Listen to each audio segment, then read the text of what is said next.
Abra sua Bíblia comigo, o livro do profeta Isaías, capítulo 53.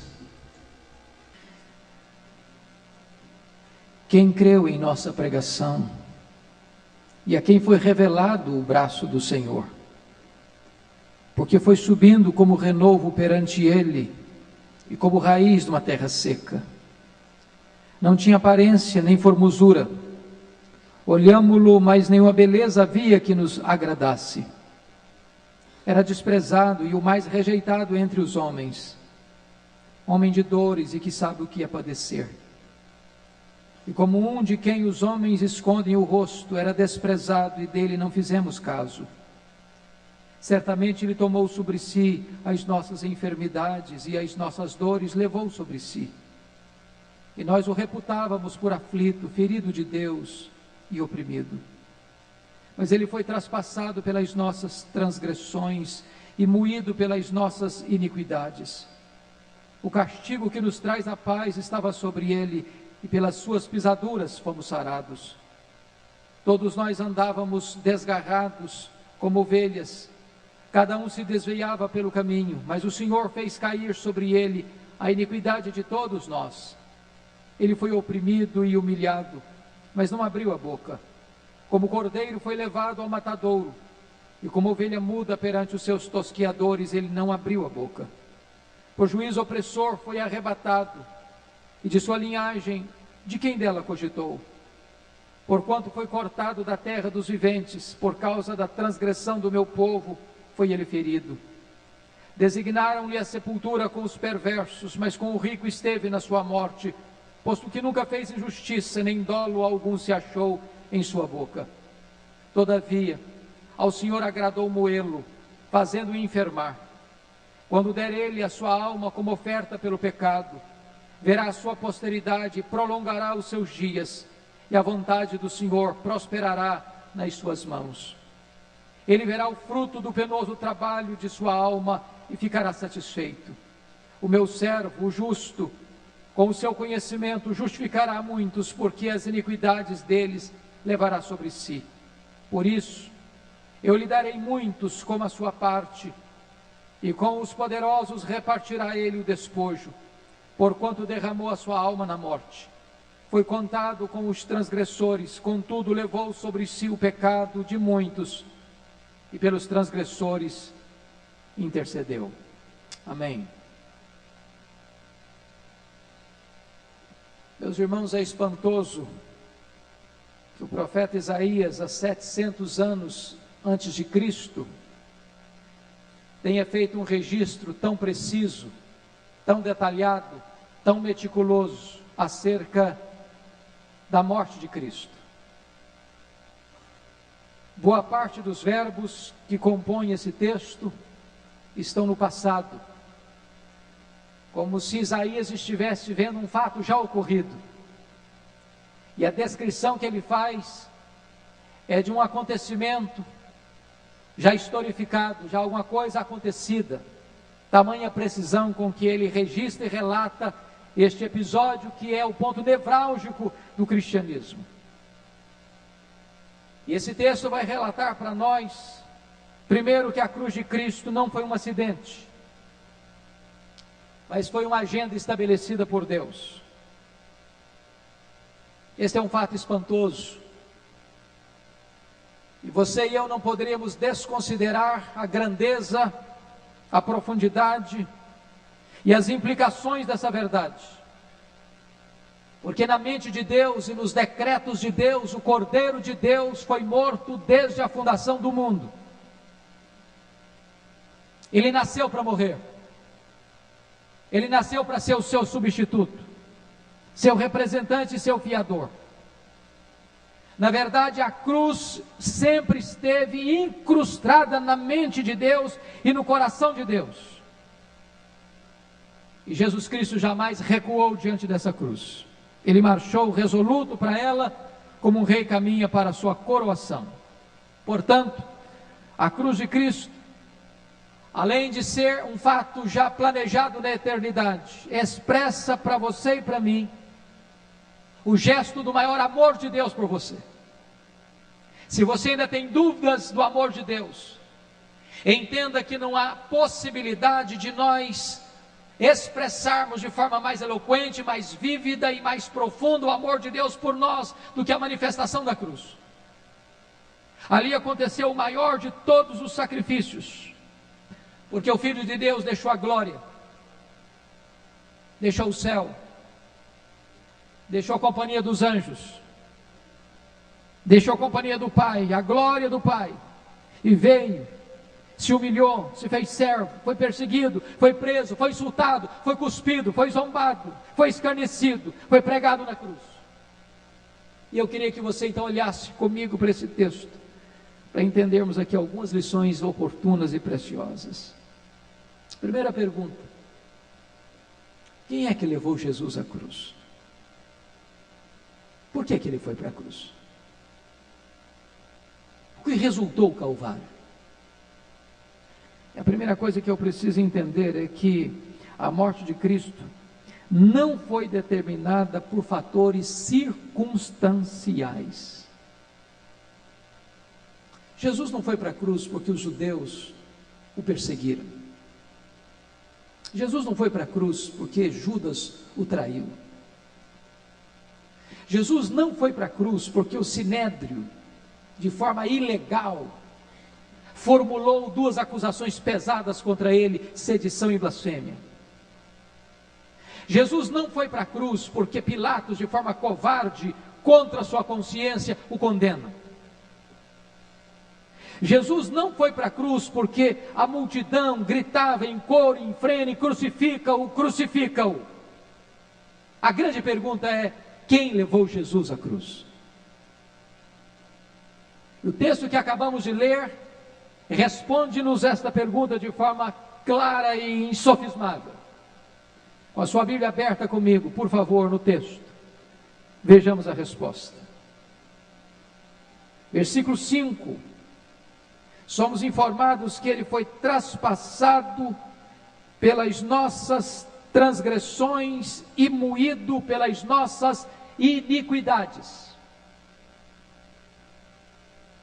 No versículo 4: certamente ele tomou sobre si as nossas enfermidades e as nossas dores, levou sobre si, e nós o reputávamos por aflito, ferido de Deus e oprimido. No versículo 8b, está escrito que por causa da transgressão do meu povo foi ele ferido. E no versículo 12, somos informados de que certamente ele tomou sobre si ele levou sobre si o pecado de muitos. Então preste atenção: o que levou Jesus à cruz? Foram os seus pecados, foram os meus pecados, foram os nossos pecados. Não foram os açoites, nem os soldados, nem o suplício da cruz que gerou a morte de Cristo. Diz a Bíblia que ele morreu pelos nossos pecados. E isso mostra em duas coisas: primeiro, a malignidade do pecado; segundo, a imensidão do amor de Deus. Mas será que foram apenas os nossos pecados que levaram Jesus à cruz? Vamos ver o que a Bíblia nos mostra ainda mais. Em segundo lugar, não foram apenas os nossos pecados que levaram Jesus à cruz, mas também o Pai o levou à cruz. Confira comigo, por favor, está escrito no versículo 6. O Senhor fez cair sobre ele a iniquidade de todos nós. Confira comigo o verso 10. Todavia o Senhor agradou moê-lo, fazendo-o enfermar. Preste atenção no que está escrito no versículo 4, a parte B. E nós o reputávamos por aflito, ferido de Deus e oprimido. Então note isso. Os nossos pecados levaram Jesus à cruz. Mas quem levou Jesus à cruz foi o próprio Pai. o Pai o entregou. O Pai lançou sobre ele as nossas iniquidades. Algo que talvez a nossa mente não alcance, agradou a Deus moê-lo. Ele foi ferido de Deus. E por quê? Porque na pessoa do seu Filho, Deus vindicou sua justiça, para Deus não condenar você ao eterno, ao inferno eterno. Deus puniu no seu Filho o seu pecado.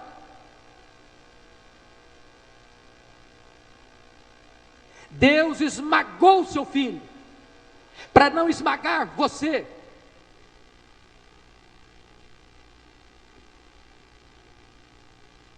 Ele foi à cruz. Não foi porque Judas o traiu, ou porque Pilatos o condenou, ou porque os soldados o pregaram naquela cruz. Ele foi à cruz porque o Pai o entregou por amor. Mas ainda permanece a pergunta: quem levou Jesus à cruz? Ou o que levou Jesus à cruz? Primeiro, os nossos pecados. Segundo, o Pai.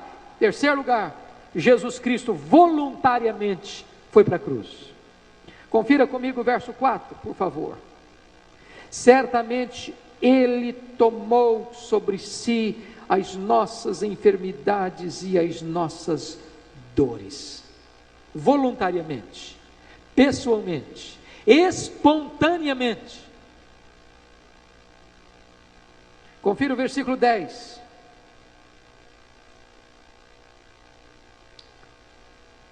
Quando Ele der Ele a sua alma como oferta quando der Ele a sua alma como oferta pelo pecado. Ele deu a sua alma como oferta pelo pecado. Ele deu. Não foi coagido, não foi forçado, não foi obrigado. E com isso, irmãos, nós chegamos a uma conclusão. É que Jesus Cristo não foi para a cruz por circunstâncias imediatas. Ele não foi um mártir do cristianismo. Ele não foi uma vítima de uma trama. Ele não foi um indefeso que caiu nas mãos de um sistema corrupto, que se não houvesse essa trama toda, ele escaparia da cruz. Não, ele veio para morrer. Ele veio para ir para a cruz. Esse plano já estava estabelecido na eternidade, e ele veio para cumprir esse propósito de Deus, e voluntariamente ele se entrega. Essa é a primeira verdade que Isaías 53 nos apresenta. Conclamo você para olhar um segundo ponto: que tipo de sofrimento Jesus Cristo suportou na cruz? E o primeiro sofrimento, amados irmãos, foi o sofrimento moral e espiritual. Diz a Escritura que seu sofrimento foi repulsivo. Veja o verso 3 comigo. Ele era desprezado, o mais rejeitado entre os homens de dores, que sabe o que é padecer, de quem os homens escondem o rosto. Você passa e vira o rosto, gera asco, repulsa. É assim que os homens reagiram a Jesus Cristo. Seu sofrimento, diz o versículo 3, que não produziu compaixão nas pessoas, e dele não fizemos caso. Não houve comiseração, não houve dó, não houve piedade, não houve qualquer sentimento de solidariedade ou de compaixão. Que tipo de sofrimento? Às vezes nós entendemos de forma tão equivocada as Escrituras. Quando Jesus Cristo, por exemplo, lá no Getsêmani, diz a Bíblia que ele desce do Monte Sião, do cenáculo, naquela noite em que Judas saiu para traí-lo. Ele vai com seus discípulos descendo, atravessando o vale de Cedron, mergulhando nas fraldas do Monte das Oliveiras, entrando naquele horto, jardim do Getsêmani. E a Bíblia diz que a sua alma estava muito angustiada até a morte. E Jesus Cristo então deixa para trás parte dos discípulos e prossegue com Pedro, Tiago e João e diz para eles: vigiai comigo e orai, a minha alma está angustiada até a morte. E Jesus avança sozinho, e diz o texto que ele prostra com o seu rosto em terra, e diz Lucas que a batalha que ele trava é tão cruel e tão dolorosa e tão atroz, que ele começa a suar sangue. E Hebreus nos informa que ele nesse momento começa a chorar convulsivamente. E ele está orando a Deus, dizendo: Pai, se possível, passe de mim este cálice. E alguns imaginam que Jesus está antevendo os açoites, as cusparadas, os chicotes, rasgando-lhe as carnes, arrancando o sangue do seu corpo, ou que Jesus estaria ali antevendo aquela caminhada vexatória pelas ruas de Jerusalém, debaixo do lenho e dos apupos de uma multidão sangue sedenta, ou que Jesus estaria antevendo ali aquela cruz pesada, onde ele seria suspenso entre a terra e os céus, sofrendo cãibras, dores, sufoco, falta de ar, até a sua vida esvair-se. Não, 1000 vezes não. Jesus não está aqui pedindo que o Pai afaste esse cálice da dor física. O sofrimento de Jesus, sobretudo, foi um sofrimento espiritual. O que tinha dentro daquele cálice era a ira de Deus, a ira santa de Deus contra o nosso pecado. Deus é santo e Ele não pode contemplar o mal. Deus é santo e Ele não pode se deleitar em nós no mal. E este Deus, sendo santo, não podia nos receber passando por cima dos nossos pecados. Mas esse Deus, sendo santo, também nos ama com amor incompreensível, infinito e eterno. E para nos salvar, Ele precisava vindicar a sua própria justiça. E Jesus Cristo se apresenta desde a eternidade como nosso representante, como nosso fiador, e nesse momento Jesus Cristo está pronto para beber este cálice cheio da ira de Deus, e Ele sorve este cálice sozinho. Este é o sofrimento mais cruel que Jesus suportou naquele momento.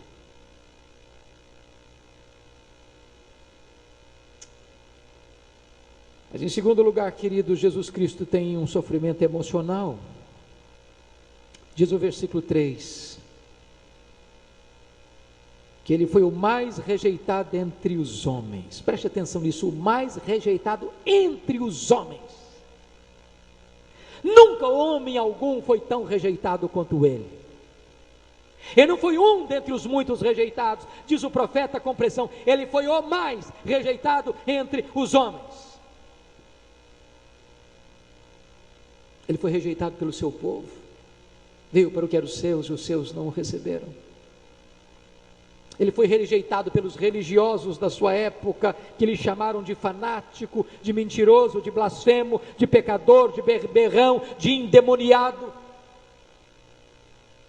Ele foi rejeitado pela mesma multidão que o aplaudiu, Hosana, Hosana, dizendo agora: crucifica-o, crucifica-o. Ele foi rejeitado pelas autoridades romanas. Herodes o Grande quis matá-lo quando era infante. Pilatos covardemente o entregou para ser crucificado, e Herodes Antipas escarnece dele. Ele foi rejeitado pelas autoridades judaicas. O Sinédrio forjou testemunhas falsas para assacar contra ele libelos acusatórios, acusando-o de sedição e blasfêmia, cuspindo no seu rosto. Ele foi rejeitado pelos seus apóstolos. Judas o traiu, Pedro negou, e os outros o abandonaram e fugiram. Mas pior, ele foi abandonado pelo próprio Pai. Porque lá na cruz, quando ele se fez pecado, quando ele se tornou maldição, quando não havia beleza nele, quando a feiura horrenda da nossa iniquidade estava nele, ele gritou: Deus meu, por que me desamparaste? O Pai não pôde ampará-lo, porque ele estava ali como nosso substituto, e Deus o Pai puniu o nosso pecado no seu Filho, para nos amparar eternamente. Que tipo de sofrimento Jesus enfrentou? Ele foi rejeitado, e ele ainda é rejeitado.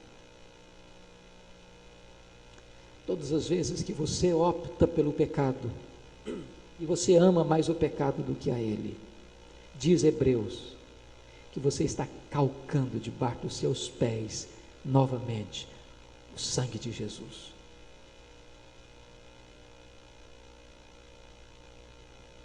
Jesus foi humilhado, diz o versículo 3. Humilhado, desprezado. Imagine o que significa Jesus Cristo, Criador do universo, o Deus da glória, sendo neste momento cuspido pelo Sinédrio. Imagine o que é o Filho de Deus, que poderia com a única palavra destruir o Império Romano, ser açoitado por um soldado, com chicotes de tiras de couro, com pontas de osso e prego, onde cada chicotada arrancava carne. Imagine o que é o Filho de Deus, caminhando sobre as ruas lotadas de Jerusalém, pelos becos estreitos daquela cidade, carregando uma cruz debaixo de vaias, de zombarias e de apupos, de uma multidão louca. Imagine o que é Jesus sendo suspenso naquela cruz, e uma multidão tresloucada, gritando: crucifica-o, crucifica-o. Imagine o que é o Filho de Deus, tendo as suas mãos rasgadas, seus pés cravados, sentindo sede, cãibras, dores terríveis, sendo humilhado. O que Jesus suportou naquela cruz? Ele suportou a ira de Deus, ele suportou a zombaria dos homens, e ele suportou castigos físicos indescritíveis. Veja você o que aconteceu no versículo 2. Diz o texto que seu semblante foi desfigurado. Ele não tinha aparência nem formosura, mas nenhuma beleza havia que nos agradasse. Não é que significa que Jesus era feio, que Jesus não tinha beleza física, não é isso que o texto está dizendo. O que está dizendo é que quando ele foi para a cruz, toda a feiura nossa, toda a hediondez nossa, toda a deformação nossa, toda a degradação nossa, toda a iniquidade nossa foi colocada sobre ele.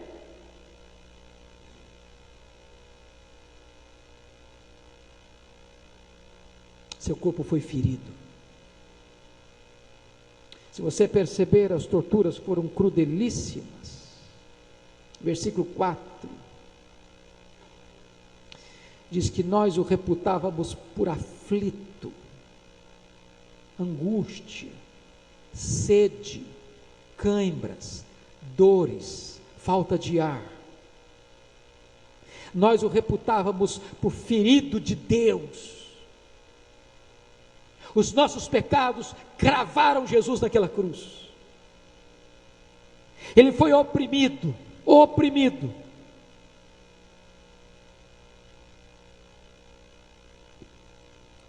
Pense comigo como isso deva ter acontecido. desde o momento que Jesus é preso no Getsemane, é acorrentado e levado ao Sinédrio. Lá o Sinédrio cospe no seu rosto, forja testemunhas falsas e acusa-o de forma falsa. Acompanhe comigo Jesus sendo levado bem cedo ao pretório romano. E os judeus acusam. Pilatos tenta defendê-lo, transfere-o para Herodes, volta para Pilatos. E Pilatos, sem princípios, diz: então eu vou mandar açoitá-lo, depois eu o soltarei.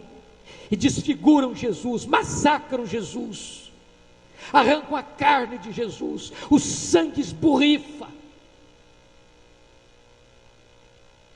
E depois os soldados ainda lhe cravam na fronte uma coroa de espinhos, e zombam dele, escarnecem dele, exatamente dentro das duas acusações de ser Deus e de ser rei. E depois que Jesus estava desfigurado, Pilatos o apresenta: eis aí o homem, eis aí o vosso rei, o que farei dele? E os judeus disseram: crucifica-o. E Jesus já exangue, abatido, tem que tomar aquela cruz pesada e caminhar pelas ruas acidentadas de Jerusalém. Imagino que esse filho de Deus apanhar, ser zombado, ser pregado naquela cruz. Imagina o que aconteceu naquele Calvário. Debaixo de zombaria, sendo suspensa agora naquele leito vertical da morte. A terra o expulsa, o céu o rejeita. E naquela cruz está a síntese de toda a justiça de Deus sendo vindicada, e de todo o amor de Deus sendo demonstrado. A Bíblia diz que a dor de Jesus, o sofrimento de Jesus, moral, espiritual e físico, é tamanho, a vergonha é tão grande, a humilhação é tão grande, o abandono é tão grande, que o universo inteiro entra em convulsão. Ao meio-dia, o sol esconde o seu rosto,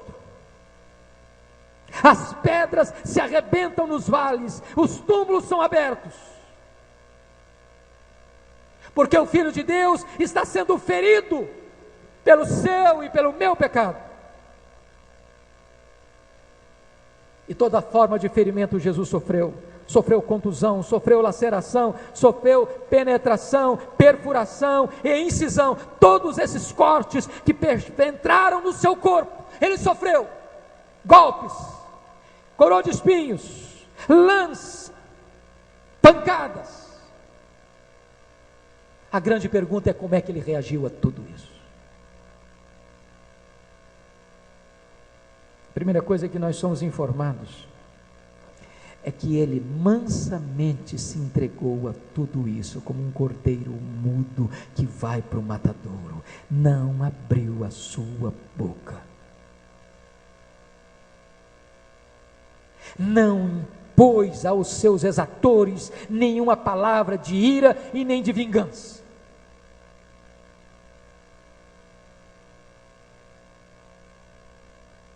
Diz a Bíblia que ele ainda mais intercedeu pelos transgressores. Deus meu, Pai, perdoa-lhes, porque não sabem o que fazem. Mas a pergunta que precisamos agora parar e pensar: qual foi a recompensa de Jesus? Será que Jesus foi um coitado que caiu nas mãos de um sistema? Será que Jesus foi vítima da violência da sua época e por isso é que ele foi para a cruz? Será que ele não tinha mais capacidade de resistência e então ele teve que se render às autoridades, aos soldados romanos e ao Império Romano e aos judeus? Na verdade, irmãos, tudo isso estava planejado na eternidade. Tudo isso se desenrola literal e detalhadamente de acordo com o plano e com o propósito do Pai. E Jesus enfrenta a cruz para vencer na cruz e receber gloriosa recompensa. Vamos ver. Em primeiro lugar, Jesus venceu a morte. Confira comigo o versículo 10. Todavia o Senhor agradou moê-lo, fazendo-o enfermar. Quando der ele a sua alma como oferta pelo pecado, verá a sua posteridade e prolongará os seus dias. A morte não ia ter mais a última palavra na vida dele. Ele mataria a morte com a sua morte, ele arrancaria o aguilhão da morte, ele triunfaria sobre a morte, e ele instalaria a ressurreição e a eternidade, e a imortalidade. Ele ressurgiu, ele está vivo, ele venceu a morte, ele tem as chaves da morte e do inferno. Segundo lugar, Jesus remiu um povo para Deus. Preste atenção nisso. Confira comigo os versos 11 e 12. Ele verá o fruto do penoso trabalho de sua alma e ficará satisfeito. O meu servo justo, com o seu conhecimento, justificará a muitos, porque as iniquidades deles levará sobre si. Por isso eu lhe darei muitos como sua parte, como os poderosos repartirá ele o despojo. Porque derramou a sua alma na morte, foi contado com os transgressores, contudo levou sobre si o pecado de muitos, e pelos transgressores intercedeu. Louvado seja Deus, Ele nos comprou com o seu sangue, Ele nos remiu, Ele nos resgatou, e Ele nos resgatou para Deus, para sermos um povo especial para a glória de Deus. Terceiro lugar, Jesus chama um povo para si. Versículo 12 nos informa o seguinte: por isso eu lhe darei muitos como a sua parte. Jesus Cristo deu a sua vida pelo seu povo, e agora a Bíblia diz que o Pai dá esse povo para Jesus, como resultado do seu trabalho, do seu esforço, do seu sacrifício substitutivo na cruz. Em outras palavras, eu quero dizer para você o seguinte: que você é a recompensa de Jesus.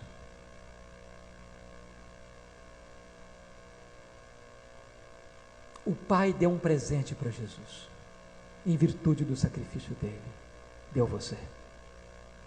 É por isso que a Bíblia diz que ele verá o penoso fruto do seu trabalho e ficará satisfeito. É por isso que Hebreus diz que ele não levou em conta a ignomínia da cruz, mas pela alegria que lhe estava proposta, ele se entregou.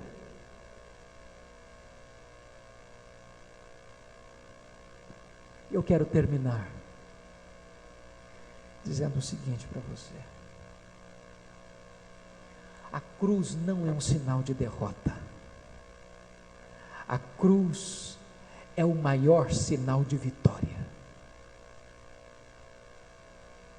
Porque quando o diabo e as suas hostes pensaram que estavam prevalecendo sobre Jesus, levando a cruz por meio de homens maus, Deus sabota o plano do inimigo, porque foi exatamente nesta cruz que Jesus expôs os principados e potestades ao desprezo e triunfou sobre eles na cruz. Foi exatamente nesta cruz que Jesus Cristo pega o escrito de dívida que era contra nós e o rasga, e o anula, e o encrava na cruz, e diz: aquele que crê em mim já não deve mais nada, ele está justificado.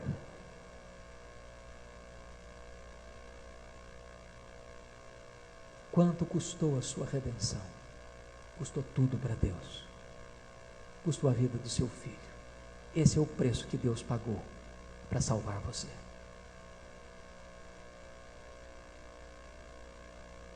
A pergunta do profeta no começo agora é esta: quem creu, Senhor? Quem creu em nossa pregação?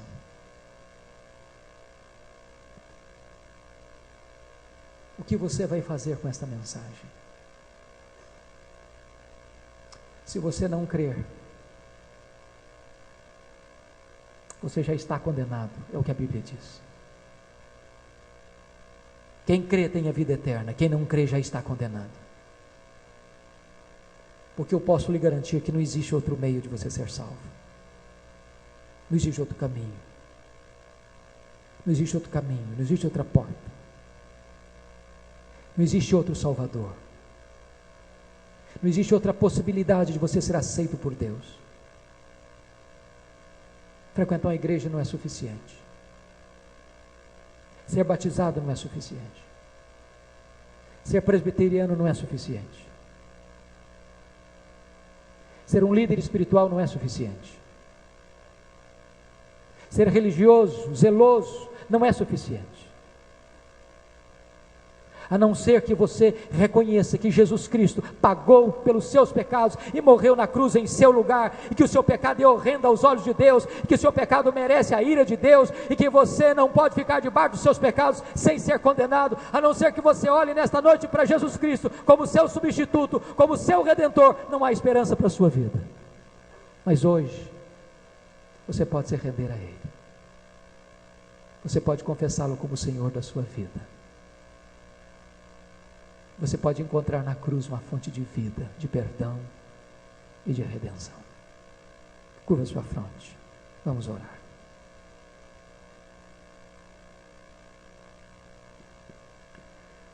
Bendito é o teu nome, Deus. Porque tu não poupaste o teu próprio filho, antes por todos nós o entregaste. Bendito seja o teu nome, porque tu provaste a nós o teu amor, pelo fato de ter Cristo morrido por nós, sendo nós ainda pecadores. Bendito seja o teu nome, porque Jesus Cristo voluntariamente veio ao mundo e se entregou para morrer em nosso lugar. Bendito seja o teu nome, porque não obstante aquele cálice estivesse cheio da tua ira pelo nosso pecado, Jesus Cristo sorveu todo sozinho, para nos dar a fonte da vida eterna. Bendito seja o teu nome, porque pela morte de Jesus Cristo, um novo e vivo caminho foi aberto, e dando-nos a bênção e a possibilidade de sermos reconciliados contigo. Bendito seja o teu nome, porque todo aquele que crê no Senhor Jesus tem a vida eterna. Bendito seja o teu nome, porque todo aquele que vem a Jesus, Ele não lança fora. Bendito seja o teu nome, porque nesta noite há copiosa redenção para o teu povo. Aplica, Senhor, esta palavra ao coração de todos aqueles que estão aqui nesta noite, e salva vidas aqui para a glória do teu nome. Em nome de Jesus. Amém.